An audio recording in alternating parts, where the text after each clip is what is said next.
There's never been a better time for physical products than now. My name is Dallin Drubay, and I want to learn from the best minds in the industry. This is the golden age for consumer products. This is a time where anyone can go from zero to financially independent. This is the physical products movement.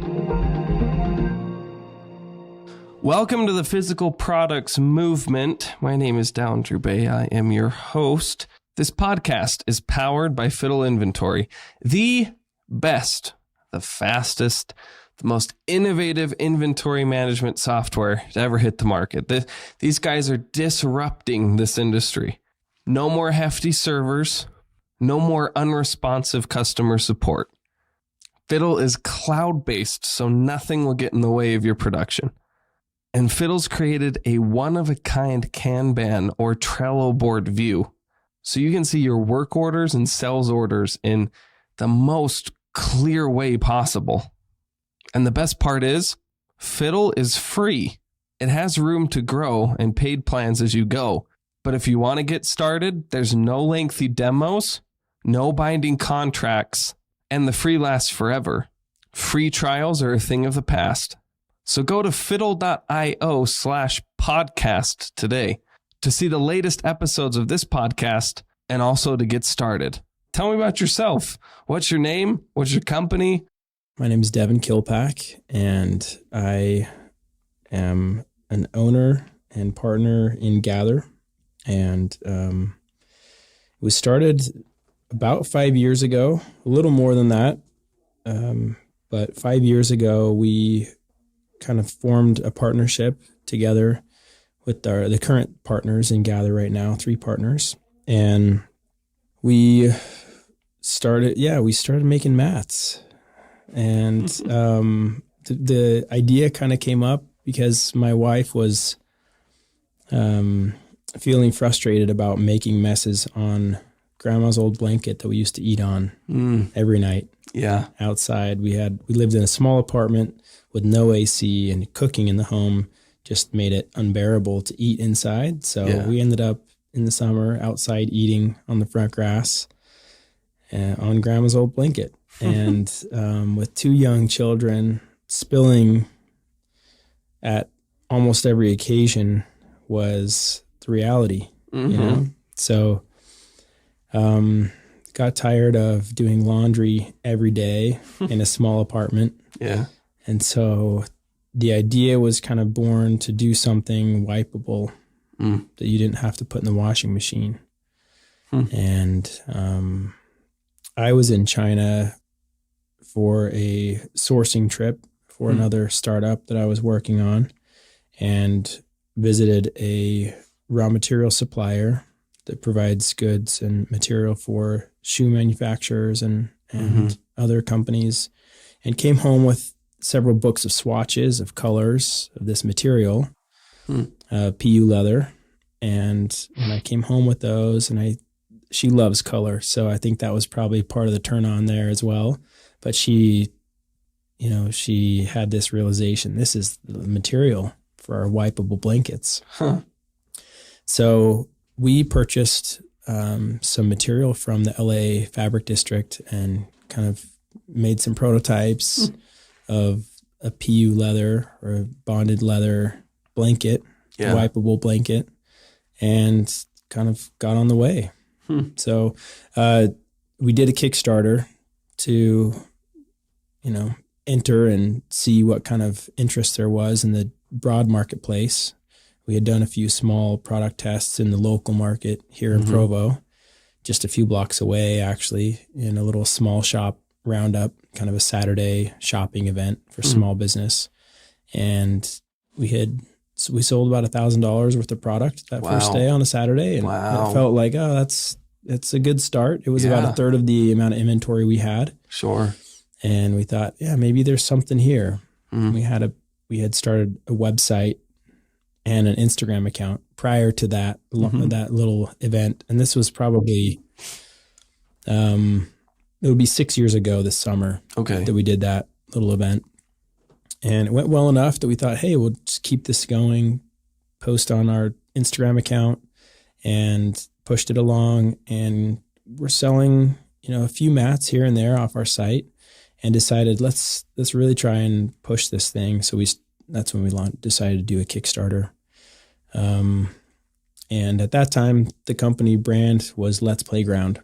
And that's kind of how we started. The concept was under that name.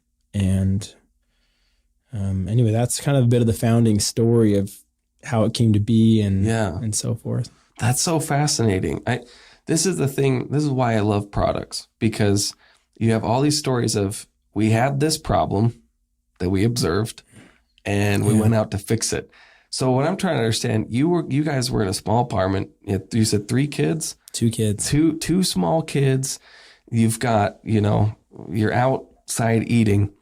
How did you go from there to going to China to looking at material? You know what I mean? Yeah. And that's I think where, as an early aspiring entrepreneur, I always got hung up on, because I always thought it was just like this, big surprise, this big revelation. And then all of a sudden, it just works. Became an entrepreneur, and right. It just started working really well. And the more I've learned, and the more businesses I've started and failed a number of those, I've realized that there's a story behind everything, and it's also logical. Yeah. It's not usually just some big surprise revelation. So the backstory for us, and how did that China thing just come to be, was that I graduated in biology, was my degree, planning to go to medical school. But I got a job in business because ultimately I decided not to go to medical school. Right. And so my journey in the workplace started kind of in the science side of business as a quality manager. Ultimately, a few years after I graduated, that led to a job here in Utah working for a medical device and cable connector manufacturer. Oh, cool. And I was a quality manager, and they had operations in China where they were manufacturing all their goods. So that was my first introduction to working in China, was through my job at that company. As a quality manager, I was responsible for managing the quality controls and the processes and the corrective actions at our facility in China, which was owned by the company. Yeah. And had about 400 employees over there. So that's where I got my start in China. And that was, a couple years, I'm trying to think exactly, 3 years before we even started the business. That's awesome. This business. So that's the story. It wasn't just some surprise opportunity, but I traveled to China a couple of times for that business. And Gathre is the 10th company I've been a part of as a founder or owner. Great. So I've tried a lot of things. Sure. And so for one of those other businesses that I was starting and working on with another partner was the reason for this particular trip to China. Yeah. We were heading over for a sourcing trip to visit some of my contacts that I had made in China and visit some factories and so forth. So we kind of just stumbled upon these swatches and didn't intend to use them for that business, but I was more excited about the color palette that was being shown. And so I brought them home, semi-unrelated to that other business. But that's the answer to that history. And I think it's important for any aspiring entrepreneur to just recognize that you need to look at your strengths and your background, because that's oftentimes where there can be some opportunities. Yeah. It is. It's funny because you hear the stories, and generally when we tell these stories, it's here's the highlights and now we're here. But it's been kind of the same process for me entrepreneurially. It's like, it is not like a clear path. One day you make this decision, you just go. It's a process, and it's a long process sometimes, Yeah. And that's cool. And I think it's important, for us to help people understand that and understand that, it wasn't just you bought a ticket, flew out there, knocked on a door, and, it's a process, and that's great. Yeah. And it's inspiring to help you understand you got to keep going. Can't give up. That's right. Can't give up. Yeah. Awesome. So I like the name. I love the name. How did the name come about? That's what I'm interested in. Yeah. So after we formed our new partnership with the company around February of 2015, about 5 years ago, we got thinking about the name and felt like we wanted to make a change to represent the market opportunity that we saw. So the name was a little bit limited in that regard. And so we started thinking about that. And later that year, in October, we just changed our name to Gathre. And we thought a lot about names and naming and what we wanted to associate our brand with. Yeah. And, I think a name is very important for branding purposes. Sure. And we had to end up spelling Gathre wrong because of a URL conflict, which is why it's spelled Gathre. But we had a number of names, and we thought about them, and it was a several week process. But Gathre to us meant, it really embodied the mission of both the product and the culture of the company that we wanted to put out there. Gathre as a product meant to us, we're going to gather people onto this wipeable blanket. Gather loved ones, gather friends, gather memories, gather experiences, and gather adventure. Like there's all these things we were trying to bring and keep close with the use of this product as almost like a portable foundation for your life to go experience the world on. And as a company and a product mission, it kind of meant to us like we're going to continue to add products to the mix over time. Yeah. And thereby gathering other goods, other items that we find missing in our lives that we want to have. And our focus on product has always been very selfish. We like things that are, we wanted to make things that we could use or that we had a use for. Yeah. But our filter and our mindset on those is that we want it to be aesthetically beautiful and pleasing and also functional. Yeah. So Gathre for us meant that we were going to marry function and beauty together as we continued to add other new products to the company. And then for the brand, I think we wanted it just to continue to embody welcoming people of all different types and welcoming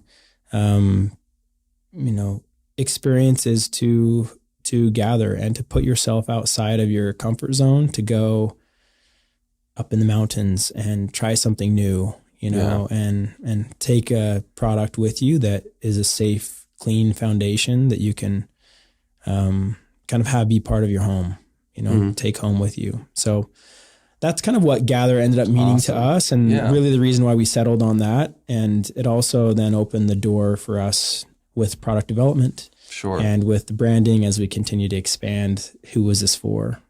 That's awesome. I love that idea, because now you have like a core philosophy for bringing on new SKUs, new products. Yeah. Because I was looking at, and your products are gorgeous. I was looking at them. Thank you.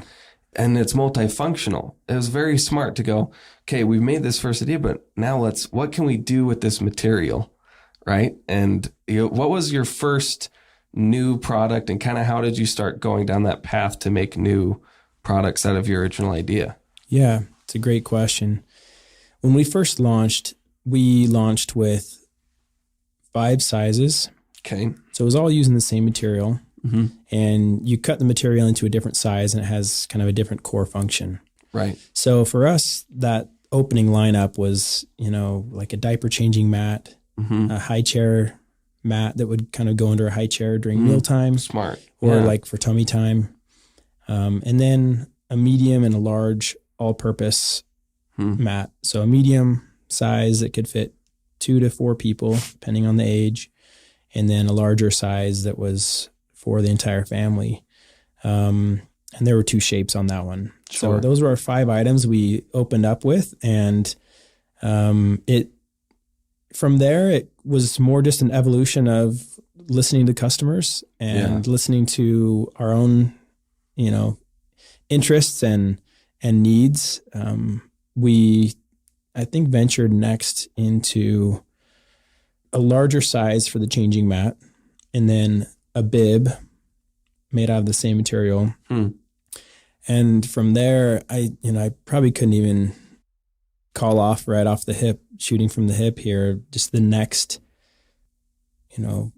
sequence of events. But today we have, I think, 26 different product categories, starting from like the initial maybe 4 or 5 categories now, and it includes all sorts of things. And it was just more an evolutionary process as we listened to customers and to our own needs. So you guys, this is interesting to me because that means you've had experience and thoroughly understand products that work and don't, right? So for someone that's looking to expand into multiple products from where they first started, any advice for them as they're starting to expand out? Yeah, that's a good question. I'm going to draw on one example where we launched into a product that was very disconnected from our original core and talk through that, and then maybe talk through one that was much more related, just to keep the scope a little more narrow. Sure. And in the instance where we launched a product that was outside of the core scope, it was a vegan leather yoga mat. So it was a rubber yoga mat topped with our signature bonded leather, or a signature vegan leather surface. Cool. And we did a Kickstarter for that one as well. So that was our second Kickstarter that we've done. And we primarily did the Kickstarter for marketing purposes to reach a new audience. Sure. Thinking originally it was going to be a really great product for the hardcore yogis of the world. And that was a really big bridge or a really big gap to try and cross and bridge. And we leaned on influencers a lot for that, and the Kickstarter a lot to really bridge that. And without doing those things, I think it would have flopped for sure, because it was so far outside of our core. Right. So it's almost like starting another new business in that regard, where you really have to gear up and from a marketing standpoint and like an level of effort standpoint to make sure that it's going to catch some traction. Not to say that you can't have success once you've launched and it was, you didn't catch traction, because you can always try and go relaunch that thing. But, it's definitely more mentally appealing and it's definitely more, sustainable from like just a mental output standpoint if you do launch and there's some measure of success, right? Because it gives you encouragement to keep going. So that's the experience we had with something that was pretty far outside of our core niche. And then another item that was within our same niche was that we started doing, we had printed designs on our mats right when we first started, had some quality problems, had to stop because of the quality problems. And then a couple of years later, after lots of testing, we finally relaunched it, and it was a big hit. But the category that was different, but very close to what we were doing, is like a tapestry category, where, we had been printing on our mats before as like a blanket, like as a mat that people could use for different purposes. But we hadn't printed something on our mats that was specifically intended to be used as a tapestry, but that could alternatively be used as a play mat. Right. And for us, it was, we've had numerous products that kind of fit this same category of being close to our core, but different. And it's so much easier to chart a path toward a future product that you want to do and kind of inch your way closer to that product market through product launches that are stepping you closer to that than it is to just take a big giant leap over to that other product category. So for us, that's our product strategy. I mean, we have a 5-year plan of all the products we want to launch. And if I listed out some of the items on our plan that are 5 years out from now, you'd be like, what? That doesn't even fit. There's no way, it would just seem really out of context. Sure.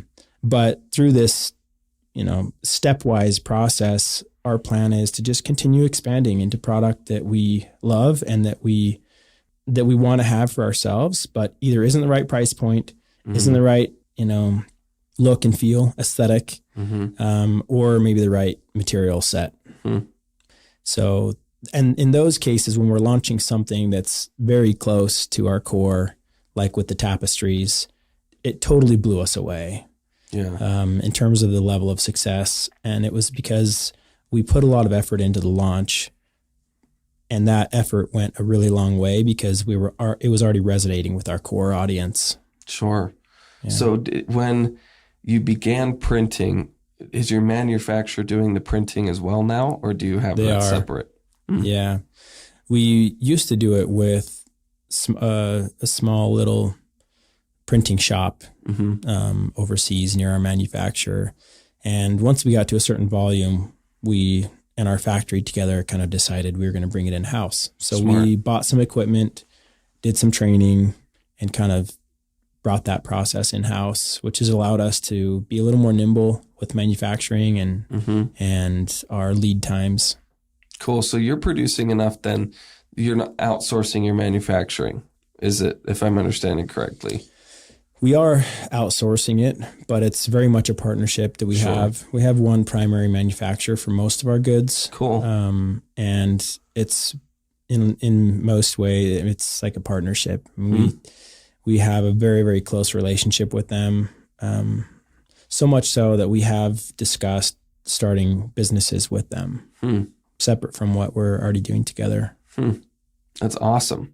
How did you, and I'm digging here, but how did you guys get connected in the first place? It's just fascinating to me. You found the perfect partner. You guys are working perfectly together. How did you even get connected to start? Yeah, it's a good question. We first got started. I've always been really curious and wanted to just dig and find where something was made. Just a curiosity that I have. And it's a funny story. We actually had this sofa. We were saving all of our pennies to buy this little sofa for our small apartment that I was talking about. And I think it cost just over $300, this little sofa. It's like a leather sofa, white, very modern and very simple. Yeah. Well made. And I was so curious about where it was made because I was impressed with the workmanship and the quality. And I started digging. I talked to the retail outlet that we purchased it from, and I just started digging and digging and digging. And I found ultimately, after several steps, the name of the company in China that had made it. Yeah.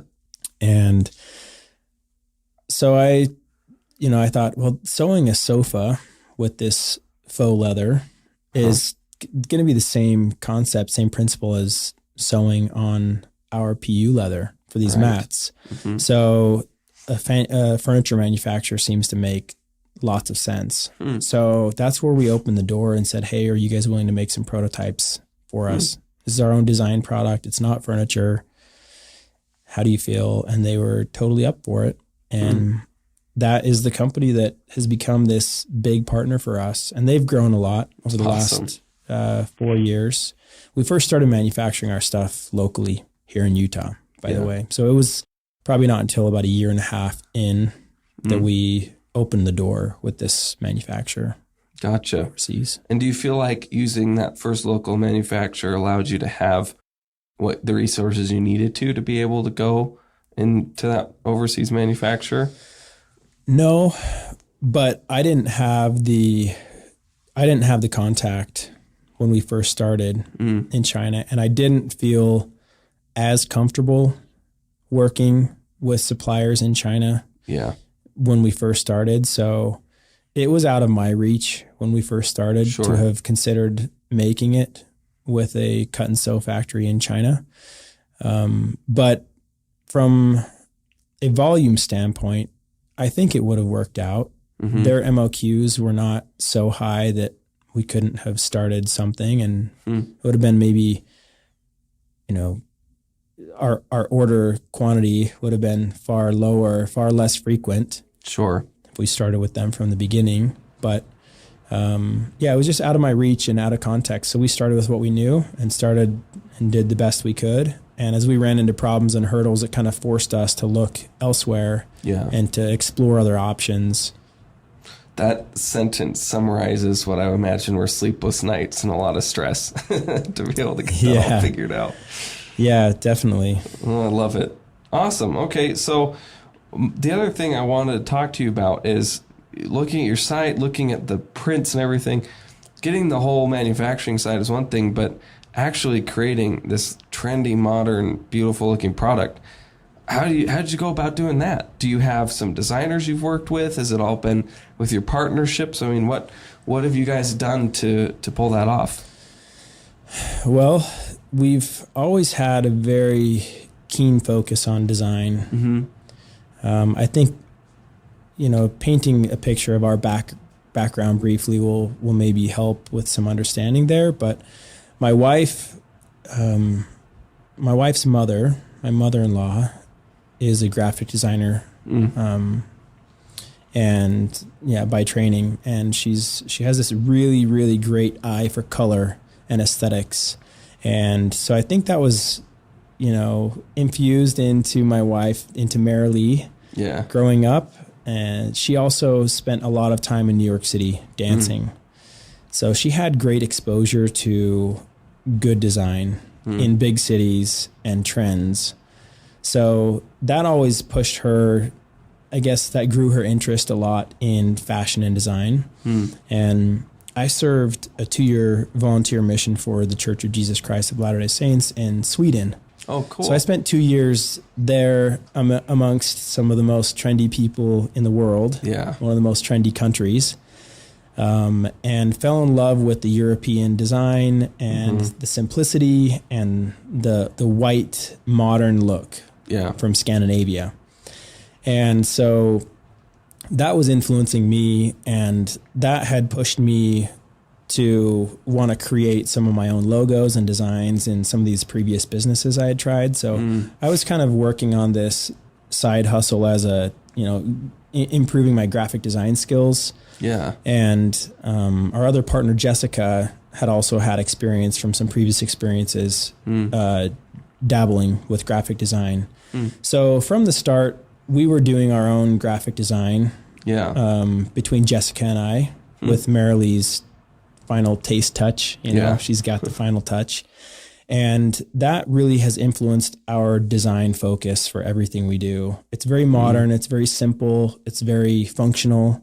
And that has been a core focus of everything we do. So every bit of marketing we put out there, any assets we create, design assets or anything, colorways, everything kind of has this influence of like a modern, simple, white, elegant design. So we've been pushing that for a long time. And this is one of the key recommendations I have actually for anybody who's really trying to excel or trying to grow a product company. And that is, you really need to focus on what is unique to you and what your core strengths are and lean on those. You don't need to try and mold yourself to become what you see in others to be successful, because it's not about what's unique about them that has made them successful from a design standpoint or from, a product niche standpoint. Timing is always a factor in success. But so is also using your own resources and leaning on your own personal identity and what strengths you have. But in building a brand, I would say going niche, and we started so niche. We were looking to target moms who had like 1 or 2 kids, maybe 3 kids, who, was looking for something that was functional but beautiful and that was compact that they could take with them to the park. So there was this really, really niche focus when we first started. Yeah. And we started putting content out that was our design goal. It was white and it was beautiful and it was functional. And we tried to wrap everything we put out there in that kind of an envelope, of just these core things. And over time, you find that you'll start attracting people who are like-minded, who jive with that concept, right? Jive with the look and feel, who it just makes sense to. And that grows and grows. And so that's one key recommendation I really have to any aspiring product entrepreneur is stay focused on your niche and keep putting out there your niche and that key focus. And it just takes time to build an audience. Authenticity. I think a lot of people try to manufacture authenticity. It doesn't work. We see right through that, right? Yep. You got to be real. It has to, especially today. I think things were different 5 years ago where you could kind of gloss things over and maybe be a little bit unauthentic about your approach, and it worked. But today, as there's more pressure from young folks, young people, the new generation to be real, because social media allows us all to just hide the real us very easily, right? By just posting this super happy selfie or happy family photo when, you've got a super rough or unhappy life behind the scenes. I think the push is more authenticity and more personal, getting real. And that's really a key area that's helped us grow our audience and resonate with our customers, is just trying to be real and authentic and not, just fabricate this reality that doesn't exist or can't exist really for anybody. And it helps that you guys use the product.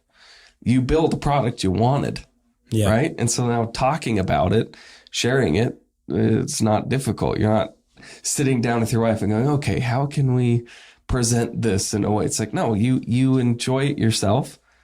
It's easy to go from there. Yeah. Smart. So I think focusing on something that's niche it's essential to this whole thing, because we can all get caught up in trying to go after every fad or everything, but sticking to your zone is important. Do you use any tools? Do you have any apps or any tech stack that you couldn't live without? Instagram. Yeah. We couldn't have done it without Instagram. It's awesome. Plug for Instagram. Social media in general has been huge for us from a marketing standpoint. We actually got to 7 figures as a business without doing any paid marketing or advertising. Wow. So it was something that was very key for our growth. Was that just, sorry to interrupt you, was that just organic content? Well, I mean, all organic content that you just put out on your own Instagram. Yep. That is incredible. Working with influencers, doing giveaways. Wow. Lots of, kind of guerrilla marketing tactics, but all just, there was occasions where we gave product in exchange for something, sure, of like course. A post, but we didn't spend $1 on advertising or marketing efforts. Wow. Up until we had grown, when we hit 7 figures in revenue. It's amazing. So, social media, I would say, is key for us. And we've been on a few different shopping platforms.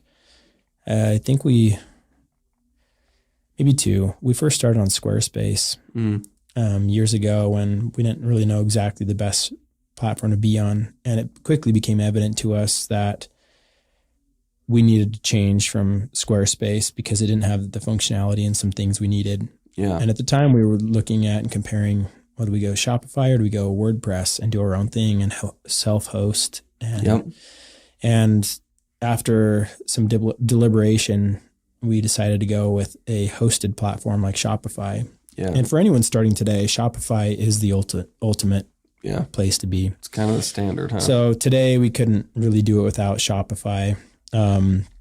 Other tech stack tools that we use Slack for team communication.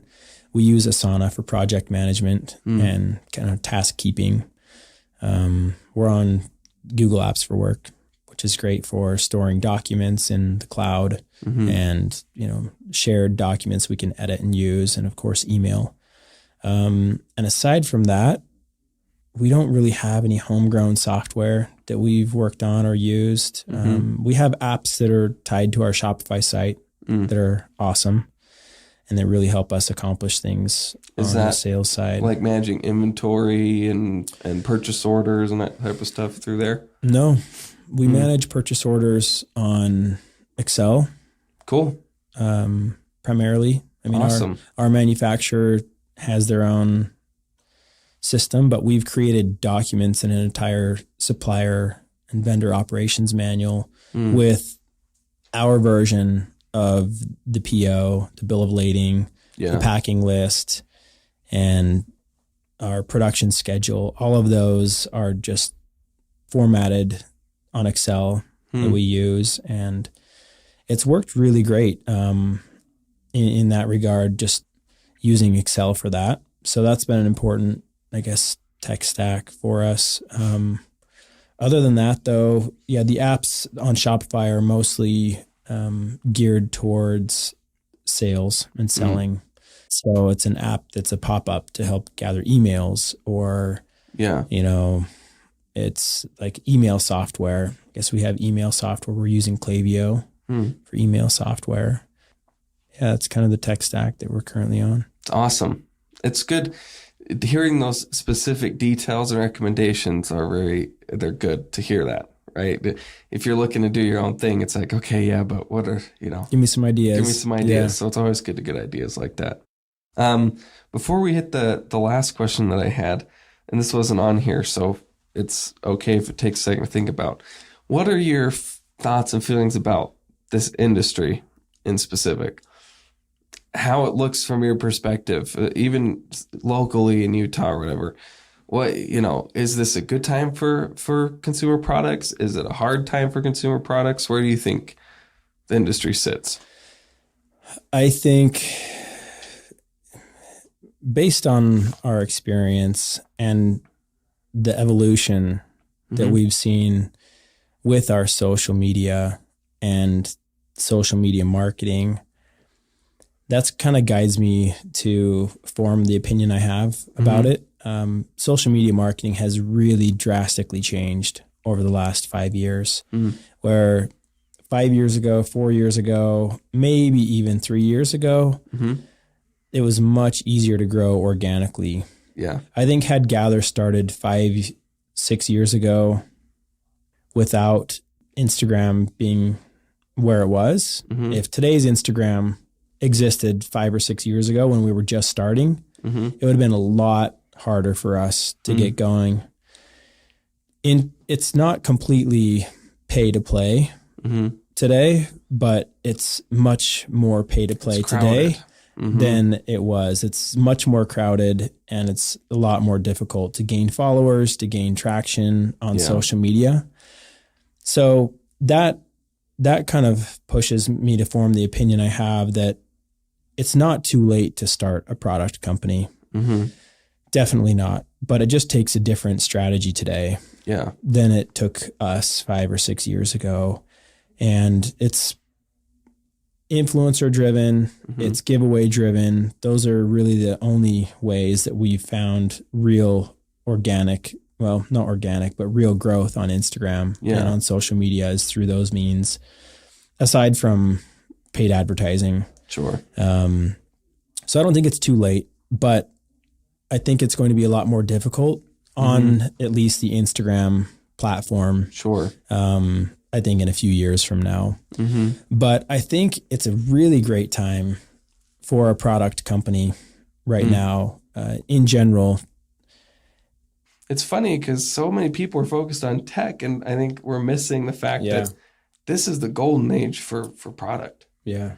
Really is. You don't have to go through big box retailers it's, it used to be impossible to even get in, but I guess it's a great time. Yeah. And there's a lot of key players in Utah who have made hits, like who've hit something special and become kind of a big deal. And I think when you reach a certain size too, it's like all of a sudden you become super sexy to investors. Yeah. And, like you're heralded as like a star company, star CEO, freshly picked. Susan Peterson kind of hit that level. And, Rachel Nilsson of Rags to Raches kind of hit that level. She's like been on a few panels, and like I think she was on a panel at this last Silicon Slope Summit or something. And then Jeremy Andrus, of course, he's like the big star in at least consumer product space in Utah with Traeger. And it's like once you hit that level, they really become like really attractive to investors. Yeah. And it's like seen almost in the same lens as like a really cool tech company. Really, in some ways, Well, the thing that's so bizarre for me with so I've obviously been involved with tech companies as well. And it's like that whole process is so different. It's this new thing of it can't function without investment. Yeah. Like if you start a tech company, it is so rare to be able to have it be your sole source of income or whatever until you have an investor. And that's kind of the play. Build a software, get investment. Hopefully when we hit a certain point, we'll be profitable. Like Uber's still not profitable. Yeah. And you come and look at kind of these niche products and you go, this is a better investment. A lot of investors right now are so packed with tech that they're realizing, wait a minute, I need something that's turning over right now. Yeah, exactly. It has been definitely a big shift in the last few years amongst investors that I'm aware of and read about, is that their shift to like profitability, for tech companies. And I think we've seen some major tech companies kind of fail and fall who the market was looking at as this, big, huge success. And then all of a sudden you look at their books and you dig into their finances when they go to do an IPO, and it's like, whoa, this is like a really bad business. Yeah. And so I think that shift toward profitability and like growth, but with profitability now has been really key. And I've seen Corey at Taft kind of like, he's the kind of company that investors are interested in because it's a company that's profitable, has been from day one, and is growing quickly. And so it's definitely a cool space to be in. And I don't want to say it's expired to like go start a product company and still do well, because it's not, but it's definitely becoming harder and harder to do as social media has kind of like filtered out. It's like pay to play now. You know? It's like filtered out most of the opportunities for young, brand new companies to get social organic traction.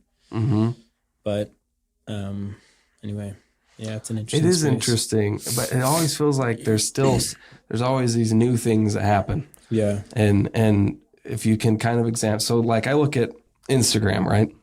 It went from being like that's the space you play in. You've got to go in there, hit the influencers, and do all stuff. It's getting so crowded now, and you look around and go, so where do new people enter in? And my brain goes to some weird places because people thought Instagram was weird to go into at first. I think the places now are like TikTok, right? Yeah. I don't understand how that place works. Doesn't make any sense, but that's what's up and coming. And I guarantee you, give it, 3 years or so, everyone will be talking about TikTok marketing. You know what I mean? It's weird. Yeah. It's weird how it's like constantly shifting around. Yeah, it is crazy. Yeah, we haven't gone to TikTok mostly because our customers aren't there, but we'll see. Well, that's the thing is I think it's not, the up and comers I don't know if our generation, is who I'm thinking about. I'm thinking about these younger kids coming up that are going to start doing this. They're like teenagers right now. Yeah. Yep. They'll go through some of those weird channels that I'm not used to. But anyway. Consumer goods and consumer brands can start something today and reach the end consumer without the middleman or the middlemen. Yeah. There used to be lots of people in the middle between consumer goods, and in many product niches and with many companies and retail outlets, it's still the same way. There's still a lot of middlemen in there, but it doesn't need to be that way. Because a consumer-minded brand can both manufacture the goods and sell to the end consumer.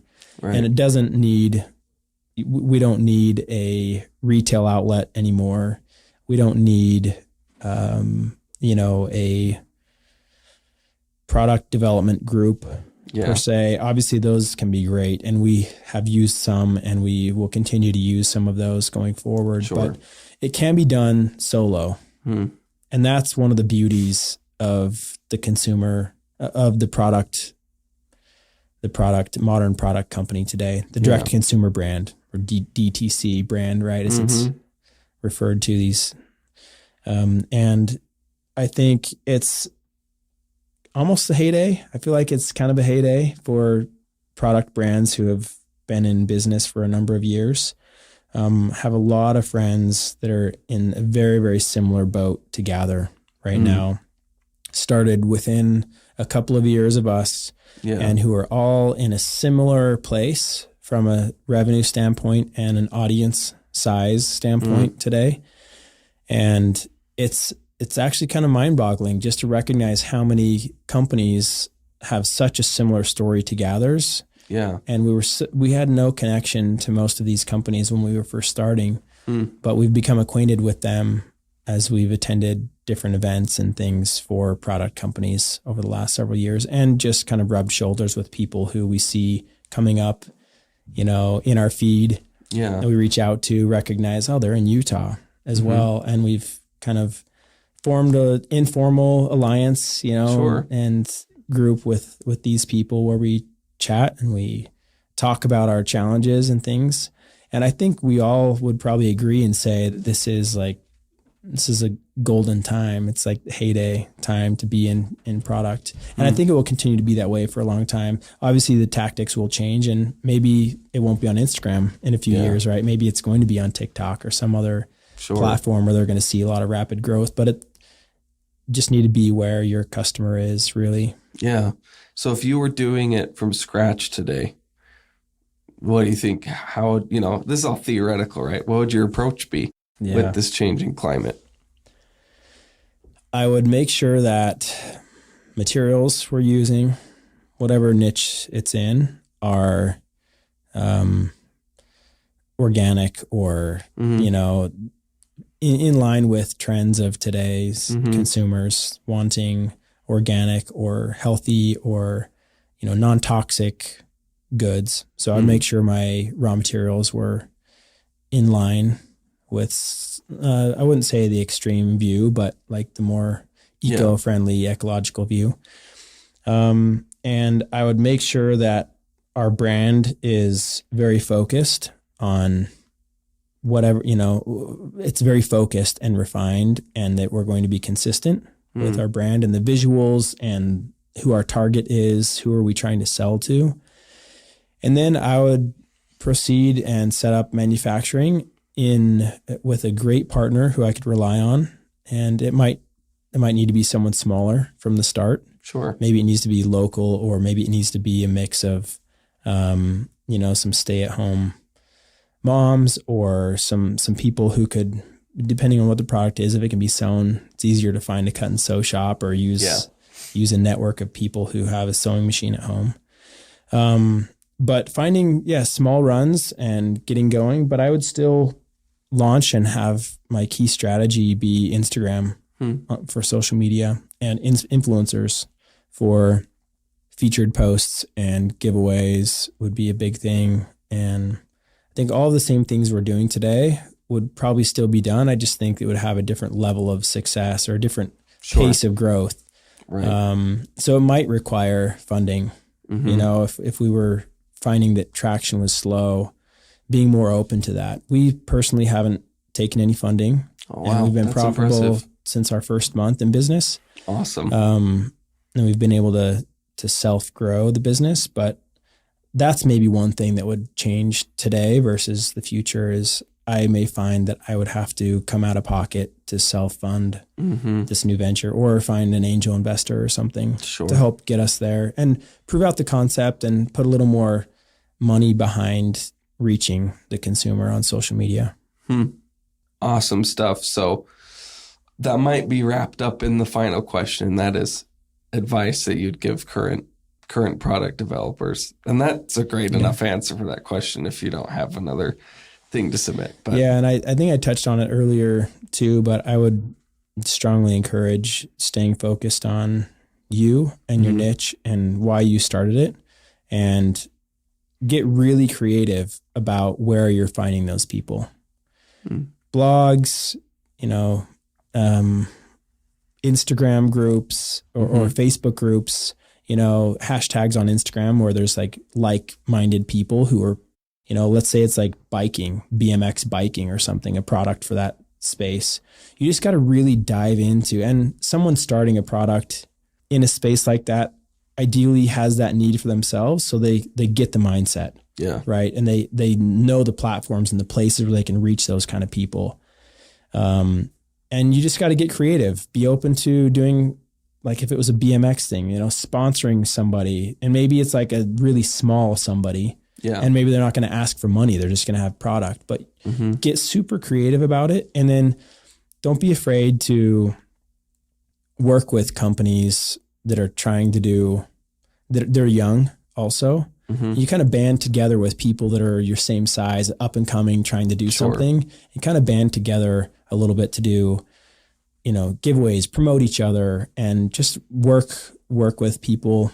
That's been a big factor for our growth. Is we've done a lot of co-branded product launches where we'll do a collaboration with another brand, another company, and maybe use some of their designs that they're printing and they're doing clothing. Yeah. But use that design on our mat and kind of make this co-branded launch of a product, which really allows both brands to benefit from that and grow. We did a collaboration with Studio McGee almost 3 years ago, and it was really great. It gave us exposure to the new audience, and so I think making meaningful connections with people that aren't necessarily competitive to you, but that are kind of trying to do the same thing can really go a long way. So getting creative about how you're going to approach things and being diligent, you know, you're going to experience setbacks and disappointments, and you just need to pivot and keep trying because there is a market. I'm a huge proponent for entrepreneurship and new business creation. And I would encourage almost anybody, not everybody, but almost everybody to try their own business. And I think especially as you get into a really broad product category where there's a lot of big players today, you can carve out a market for yourself, for your own company. Just stay niche and stay focused, and you will carve out a meaningful business for yourself if you stay at it and you get advice from mentors and you're willing to pivot and keep trying. Because, you know, let's say you can go and, you know, reach $1 million in sales at some point in your first 3 or 4 years of business. That $1 million in sales, if it's in an industry where there is, like, let's say a $10 billion market opportunity, that you're not going to get on the radar of any of those big companies out there. And you can find a way to carve out your own $1 million little business out of a $10 billion company. Absolutely. There's people out there who will come to you instead of that big brand. And so that's my major encouragement for hopeful entrepreneurs. or people that are wanting to start a product business is you can carve it out. Just stay focused and don't try and go mainstream when you're so small, because you have to stay niche to be able to get traction. Mm-hmm. Awesome advice. Awesome advice. Thank you for spending the time here with me this afternoon. You're welcome. Could our listeners find your product and find you? They can find Gathre on Instagram at Gathre. Cool. Spelled wrong. It's spelled Gathre. wrong. we say Gathre. And online at gathre.com. Great. And I hide in the back scenes, so you're not ever going to really see me gonna find you again on social media. I leave that to my business partners. That's smart. I would do the same thing. Yeah. Well, thanks for coming on today. Yeah. Thank you so much.